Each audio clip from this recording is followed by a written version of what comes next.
স্বাগত জানাচ্ছি যমুনা টেলিভিশনের নিয়মিত আয়োজন প্রবাসে বাংলাদেশে বিশ্বের বিভিন্ন প্রান্তে থাকা প্রবাসীদের খবরাখবর নিয়ে আপনাদের সাথে আমি দেবাশিস রঞ্জন সরকার।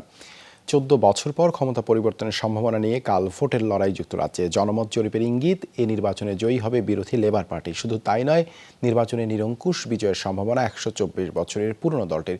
জরিপ সত্যি হলে ঋষি সুনাকের কনজারভেটিভ পার্টির দ্বিগুণ ভোট পাবে লেবাররা।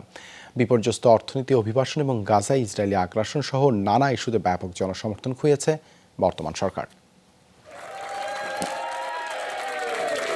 শেষ মুহূর্তে প্রচারণায় যুক্তরাজ্যের সাধারণ নির্বাচনের প্রার্থীরা বেশ ব্যস্ত সময় পার করছেন। ভোটারদের মন জয়ের চেষ্টায় একের পর এক জনসংযোগে অংশ নিয়ে দুই প্রধানমন্ত্রী প্রার্থী কেইর স্টারমার ও ঋষি সুনাক সহ অন্যরা দিচ্ছেন নানা প্রতিশ্রুতি। ভোটের লড়াইয়ে সবচেয়ে আলোচনায় প্রধান দুই দল লেবার পার্টি ও কনজারভেটিভ পার্টি। জরিপ বলছে এই দুই দলই নির্বাচনে সবচেয়ে বেশি ভোট পাবে। অবশ্য জরিপের ফল বর্তমান প্রধানমন্ত্রী ঋষি সুনাকের জন্য বেশ হতাশার। আভাস অনুযায়ী মাত্র 20% ভোট জুটবে তার দলের ভাগ্যে। বিপরীতে লেবার পার্টি পাবে প্রায় 40% ভোট, আর লিবারেল ডেমোক্রেটদের হটিয়ে তৃতীয় স্থানে আসতে পারে রিফর্ম পার্টি। 14 বছর ক্ষমতায় থাকার পর এবার কনজারভেটিভ 650টি আসনের মধ্যে 50 থেকে 150টি আসন পাবে বলে জরিপ বলছে। এবং দেখে শুনে মনে হচ্ছে যে অর্থমন্ত্রী, প্রতিরক্ষামন্ত্রী, আইনমন্ত্রী, লিডার অফ কমন্স সহ মন্ত্রিসভার বেশ কয়েকজন হেভিওয়েট প্রার্থীকে হয়তো এবার বিদায় নিতে হবে। লেবার অধ্যুষিত বা লেবারের এলাকার জরিপগুলো করা হয়েছে। আর সবচেয়ে বড় কথা, রাজনীতি এমন একটা জিনিস, এখনো কিন্তু থার্সডে পর্যন্ত টাইম আছে আমাদের। সো আপনি দেখেছেন যে কেইর স্টারমার যে লাস্ট মন্তব্যটা করেছেন বাংলাদেশের নাম ইনক্লুড করে, এই জিনিসটার মাধ্যমে কিন্তু জরিপের অনেক কিছু চেঞ্জ হয়ে গেছে। লেবার পার্টির খোদ যারা ক্যান্ডিডেট আছে, ইভেন ইফ আমাদের লোকাল যারা ক্যান্ডিডেট আছে, লন্ডন ইস্টের ক্যান্ডিডেট আছে, তারাও কিন্তু কেইর স্টারমার এই বক্তব্যের তীব্র প্রতিবাদ জানিয়েছে। এবং বাংলাদেশি সহ পৃথিবীর বিভিন্ন ইউকেতে বসবাসরত বিভিন্ন ইমিগ্রেন্টরাও এটা কিন্তু ভালোভাবে চোখে নিচ্ছেন না। জরিপের ফল যদি সত্যি হয়, তবে 14 বছর পর ক্ষমতা ছাড়তে হবে কনজারভেটিভ পার্টিকে। অভিবাসন ইস্যুতে বাংলাদেশকে টেনে বিতর্ক সৃষ্টি করলেও জেমস গর্ডন ব্রাউনের পর লেবার পার্টি থেকে স্টারমারের প্রধানমন্ত্রী হওয়ার বেশ জোরালো সম্ভাবনা রয়েছে। সুবিধাজনক অবস্থানে থাকা স্টারমার অবশ্য এখনই স্বস্তির নিঃশ্বাস ফেলতে নারাজ। সমর্থন বাড়াতে শেষ মুহূর্তেও ভোটারদের মন জয়ের চেষ্টা চালাচ্ছেন তিনি। আমরা প্রচারণায় পরিবর্তনে জোর দিচ্ছি, ভোটারদের কাছে সেই পরিবর্তনের বার্তায় পৌঁছে দেওয়ার চেষ্টা করছি। কনজারভেটিভরা দেশকে পেছনের দিকে নিয়ে গেছে, এখনই তাই দেশের পরিবর্তনের সময়। যুক্তরাজ্যের টালমাটাল অর্থনীতির কারণে কয়েক বছর ধরে বেশ চাপে ছিল কনজারভেটিভ সরকার। ঋষি সুনাক প্রশাসনের অবৈধ অভিবাসীদের রুয়ান্ডা পাঠানোর পরিকল্পনা নিয়েও চলছে বিতর্ক। গাজায় ইসরায়েলি আগ্রাসন ইস্যুতে ব্রিটিশ সরকারের অবস্থানে বেশ ক্ষুব্ধ দেশটির সংখ্যালঘু সহ অনেক নাগরিকই। বলা হচ্ছে এসব কারণেই কমেছে দলটির জনপ্রিয়তা। আমি জানি আমার প্রতি এবং আমার দলের প্রতি আপনাদের অনেকেই হতাশ। তবে সামনের বছরগুলোতে কারা এই দেশ শাসন করবে, আপনাদের বৃহস্পতিবার সেই সিদ্ধান্ত নিতে হবে। যদি জরিপগুলো সত্যি হয়, তবে লেবার পার্টি নিরঙ্কুশ সংখ্যাগরিষ্ঠতা পাবে। এতে পার্লামেন্টে তাদের জবাবদিহি করার কেউ থাকবে না। কাজেই ভেবে সিদ্ধান্ত নিন। যুক্তরাজ্যের এবারের সাধারণ নির্বাচনে 650 আসনের বিপরীতে লড়ছে 4515 প্রার্থী, যা দেশটির ইতিহাসে সর্বোচ্চ। মোস্তফা মাহমুদ, যমুনা নিউজ। যুক্তরাজ্যের সাধারণ নির্বাচনের সবশেষ খবর জানাতে লন্ডন থেকে যুক্ত হচ্ছেন সহকর্মী হেফাজুল করিম রাকিব। রাত পার হলেই তো নির্বাচন, সেখানকার প্রবাসীদের মাঝে উচ্ছ্বাস কেমন দেখছেন? কোন দলকে এগিয়ে রাখছেন তারা?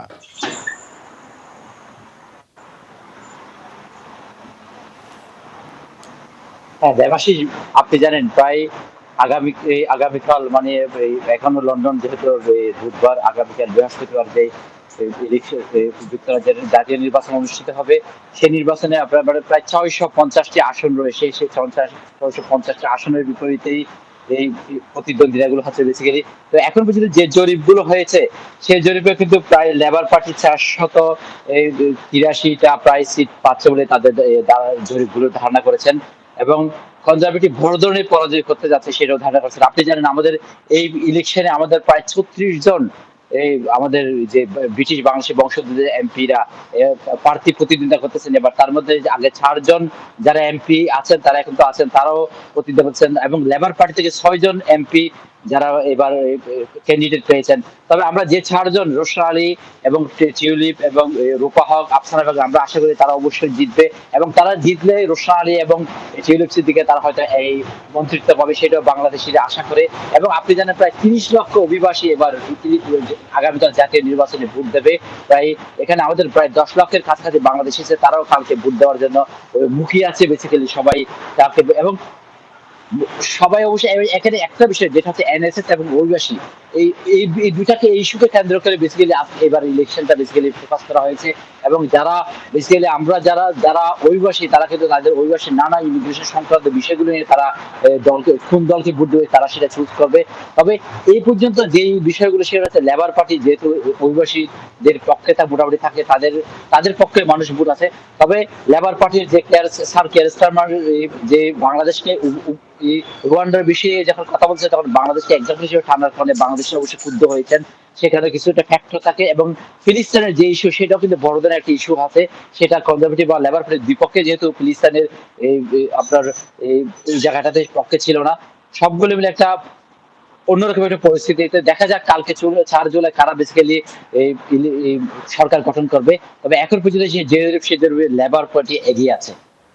ধন্যবাদ রকিব যুক্ত হবার জন্য। বাংলাদেশিদের নিয়ে লেবার পার্টির নেতা কিয়ার স্টারমারের মন্তব্যের প্রতিবাদে ওল্ডহ্যাম বাংলাদেশি কমিউনিটির উদ্যোগে এক প্রতিবাদ কর্মসূচি অনুষ্ঠিত হয়েছে মঙ্গলবার। ওল্ডহ্যামের অ্যাঙ্কর মিল কার পার্কে এই প্রতিবাদ কর্মসূচিতে যোগ দেয় বহু প্রবাসী বাংলাদেশি। প্রতিবাদ সভা পরিচালনা করেন সাবেক কাউন্সিলর মুহিবউদ্দিন। স্বাগত বক্তব্য রাখেন কাউন্সিলর মমতাজ আলী আজাদ। সভায় বক্তারা কিয়ার স্টারমারের প্রবাসী বাংলাদেশিদের নিয়ে করা মন্তব্যের তীব্র প্রতিবাদ জানানো হয়। একই সাথে দাবি জানান নিঃশর্ত ক্ষমা প্রার্থনার আয়োজকরা মনে করেন কিয়ার স্টারমার ব্রিটেনের সমাজ ব্যবস্থায় বাংলাদেশিদের অবদানকে অবমূল্যায়ন করেছেন। বাঙালি হিসাবে আমরা দায়িত্ব হইল বয়কট করা, এন্ডে ভোট না দেওয়া। ভোটটা হইল একটা ইমানি দায়িত্ব, আপনারা এমন মানুষের ভোট দিতা যে সকলে রিপ্রেজেন্ট করতো। হযরত শাহজালাল আন্তর্জাতিক বিমানবন্দর থেকে 38 পিস স্বর্ণের বার উদ্ধার করা হয়েছে। ওমানের মাস্কাট থেকে আসা একটি ফ্লাইট থেকে ভোরে এসব স্বর্ণের বার উদ্ধার করেন কাস্টমস কর্মকর্তারা। এ বিষয়ে একটি বিজ্ঞপ্তি প্রকাশ করেছে কাস্টমস গোয়েন্দা ও তদন্ত অধিদপ্তর। এতে জানানো হয় গোপন সংবাদের ভিত্তিতে ভোর থেকে বিমানবন্দর চত্বর এবং ঢাকার বিভিন্ন স্থানে সতর্ক অবস্থানে ছিলেন গোয়েন্দা সদস্যরা। ভোর 5:30 নাগাদ ওমানের মাস্কাট থেকে আসে OV497 ফ্লাইটটি। বিমানটি চালানো হয় তল্লাশি। এ সময় লাগেজ রাখার কেবিনে কালো স্কচ টেপে মোড়ানো দুটি ভারী বস্তু পরিত্যক্ত অবস্থায় উদ্ধার করেন কাস্টমস কর্মকর্তারা। সেখান থেকে 38 পিস স্বর্ণের বার উদ্ধার করা হয়, যার আনুমানিক বাজার মূল্য 4,50,00,000 টাকা। এই ঘটনায় কাউকে আটক করা যায়নি। মালয়েশিয়ায় MRPর বদলে এবার প্রবাসীদের জন্য চালু হলো পাসপোর্ট স্মার্ট সেবা। বিশ্বব্যাপী স্মার্ট যুগে প্রবেশে বাংলাদেশের দূতাবাসগুলোতে চলছে পাসপোর্টের কার্যক্রম। মাননীয় প্রধানমন্ত্রী শেখ হাসিনার তত্ত্বাবধানে মালয়েশিয়ার প্রবাসীদের পাসপোর্ট সেবা দিচ্ছে এক্সপার্ট সার্ভিস। শুধু পাসপোর্ট নয়, বাংলাদেশ হাই কমিশনের সব সেবা মিলছে এক্সপার্ট সার্ভিসেস লিমিটেডে। সেবা পৌঁছে দিতে আউটসোর্সিং কোম্পানি ECL রাজধানী কুয়ালালামপুরের বাইরে একাধিক রাজ্যে মোবাইল টিমের মাধ্যমে সেবা দিয়ে আসছে। অভিনব পাসপোর্ট স্মার্ট সেবা গ্রহণ করে খুশি প্রবাসী বাংলাদেশিরা। কাতারে বাংলাদেশ MHM স্কুল অ্যান্ড কলেজে শিক্ষার্থীদের অভিভাবক সংগঠন বাংলাদেশ স্কুল ও কলেজ অভিভাবক ফোরামের নির্বাচন অনুষ্ঠিত হয়েছে। কাতারে একমাত্র বাংলাদেশি শিক্ষা প্রতিষ্ঠানে অধ্যয়নরত আছে প্রায় 1400 শিক্ষার্থী। তাদের শিক্ষার মান ও পরিবেশ উন্নয়নের লক্ষ্যেই অভিভাবক ফোরাম কাজ করবে বলে জানিয়েছেন নবনির্বাচিত অভিভাবক প্রতিনিধিরা। উপস্থিত অভিভাবকদের সরাসরি ভোটের ফলাফলে সভাপতি নির্বাচিত হয়েছেন মোহাম্মদ শহীদুল্লাহ হায়দার ও সাধারণ সম্পাদক নির্বাচিত হয়েছেন নূর মোহাম্মদ। এছাড়া নির্বাচনে আরও 13 জন কার্যকরী সদস্য নির্বাচিত হয়। নির্বাচনে সভাপতিত্ব করেন বাংলাদেশ স্কুলের প্রাক্তন শিক্ষক জসিমউদ্দিন। সঞ্চালনা করেন নজরুল ইসলাম। সভায় বক্তব্য রাখেন প্রধান নির্বাচন কমিশনার ও বাংলাদেশ কমিউনিটির সভাপতি আনোয়ার হোসেন আকন, নির্বাচন কমিশনার শামসুল আলম নোয়াব ও শাহজাহান সাজু সহ আরও অনেকে। কাতারের সেবামূলক প্রতিষ্ঠান আল আসাদ ফর ওমরা হজ কাফেলার 25তম বর্ষপূর্তি পালিত হয়েছে। মঙ্গলবার রাজধানী দোহায় লামিজন স্কয়ার মিলনায়তনের প্রতিষ্ঠানের 25তম বর্ষপূর্তি উপলক্ষে ছিল জমকালো অনুষ্ঠান। প্রধান অতিথি ছিলেন কাতারে নিযুক্ত বাংলাদেশ রাষ্ট্রদূত মোহাম্মদ নজরুল ইসলাম। তিনি অনুষ্ঠানের প্রথমে ফিতা ও কেক কাটেন। বিশেষ অতিথি ছিলেন প্রতিষ্ঠানের স্পন্সর কাতারি শাহিন আল মহান্নাদি। অনুষ্ঠানে সভাপতিত্ব করেন আল আসাদ ফর ওমরা হজ কাফেলার চেয়ারম্যান আলহাজ হাসান মাহবুদ। পরিচালনা করেন নাসির উদ্দিন চৌধুরী। এ সময় আরও উপস্থিত ছিলেন বাংলাদেশ দূতাবাসের শ্রম কাউন্সিলর মাসুদুল কবির, তন্ময় ইসলাম, দূতাবাস সচিব আবদুল্লাহ আল রাজি, নাসির উদ্দিন ও সাজিদুল ইসলাম সহ আরও অনেকে। নৈশভোজের মাধ্যমে শেষ হয় এই অনুষ্ঠান। শুধুমাত্র কাতারে না, ওনার এই যে সমাজ হিতৈষী যে এনগেজমেন্টটা সেটা বাংলাদেশেও বিস্তৃত এবং বাংলাদেশেও প্রচুর লোক ওনার এই যে দান এবং এই সমাজ হিতৈষী কার্যকলাপ দিয়ে ওনারা উপকৃত হচ্ছেন। বাংলাদেশ সোশ্যাল ক্লাব ওমানের কার্যালয় পরিদর্শন করেছেন সালালা অঞ্চলের সাবেক গভর্নর শেখ আবদুল্লাহ বিন সাইফ হিলাল আল মাহরুকি। মঙ্গলবার স্থানীয় সময় সন্ধ্যায় ওমানের রাজধানী মাস্কাটে ক্লাবের প্রধান কার্যালয় পরিদর্শন করেন তিনি। সম্প্রতি বাংলাদেশ সোশ্যাল ক্লাবকে শ্রেষ্ঠ ক্লাব হিসেবে নির্বাচন করেছেন ওমান সরকার। ক্লাব পরিদর্শনের সময় সাবেক গভর্নর ক্লাবের নানা কর্মকাণ্ডের প্রশংসা করেন। পরিদর্শন শেষে ক্লাবের ঊর্ধ্বতন কর্মকর্তাদের সাথে মতবিনিময়ে অংশ নেন তিনি। মতবিনিময় অনুষ্ঠানে সভাপতিত্ব করেন ক্লাবের চেয়ারম্যান সিরাজুল হক। আরও উপস্থিত ছিলেন সিনিয়র সহসভাপতি রেজাউল করিম, আজিমুল হক বাবুল, আনোয়ার হোসেন ও আব্দুর রহিম সহ আরও অনেকে। বাংলাদেশ দূতাবাস জাপানের কমার্শিয়াল কাউন্সিলর ডক্টর আরিফুল হককে বিদায়ী সংবর্ধনার আয়োজন করেছে Bangladesh chamber of commerce and industry. জাপানের রাজধানী টোকিওর ওদাইবা সিটির স্থানীয় এক রেস্টুরেন্টে আয়োজন করা হয়। এই অনুষ্ঠানে উপস্থিত ছিলেন Japan Bangladesh chamber of commerce and ইন্ডাস্ট্রির সভাপতি বাদল চাকলাদার, সাধারণ সম্পাদক হাকিম নাসিরুল, ভাইস প্রেসিডেন্ট মোহাম্মদ আব্দুর রাজ্জাক সহ অন্যান্য সদস্যরা। জেবিসিসিআই এর পক্ষ থেকে বিদায়ী অতিথিকে ফুলের শুভেচ্ছার পাশাপাশি বিভিন্ন উপহার সামগ্রী দেয়া হয়।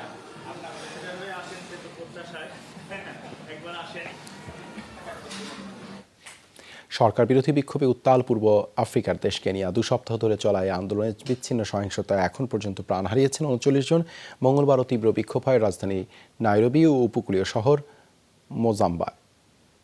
নিত্যপণ্যের চড়া মূল্য আর জীবনযাত্রার উচ্চ ব্যয়ের প্রতিবাদে রাস্তায় নামেন হাজারো নাগরিক। প্রেসিডেন্ট উইলিয়াম রুটোর পদত্যাগ দাবি করেন তারা। শুরুতেই শান্তিপূর্ণভাবে বিক্ষোভ করলেও পুলিশি বাধার মুখে পড়েন আন্দোলনকারীরা। এক পর্যায়ে নিরাপত্তা বাহিনীর সদস্যদের লক্ষ্য করে ইট পাটকেল ছুটতে থাকে আন্দোলনকারীরা।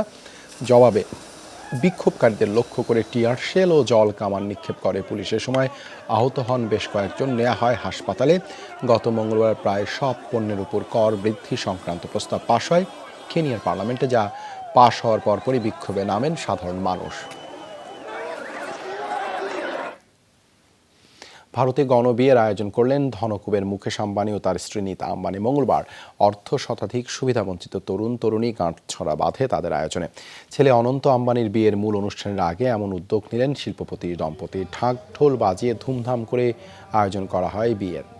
সব রীতি পুরো সময় উপস্থিত ছিলেন মুকেশ ও নীতা আম্বানি। যোগ দিয়েছেন পরিবারের অন্যান্য সদস্যরা। আগামী 12 জুলাই আম্বানি পরিবারের ছোট ছেলে অনন্ত ও তার বান্ধবী রাধিকা মার্চেন্টের বিয়ের অনুষ্ঠান ঘিরে এরই মধ্যে শুরু হয়েছে আলোচনা। গত মার্চে মহা ধুমধামে আয়োজন করা হয় তাদের প্রি ওয়েডিং উৎসব।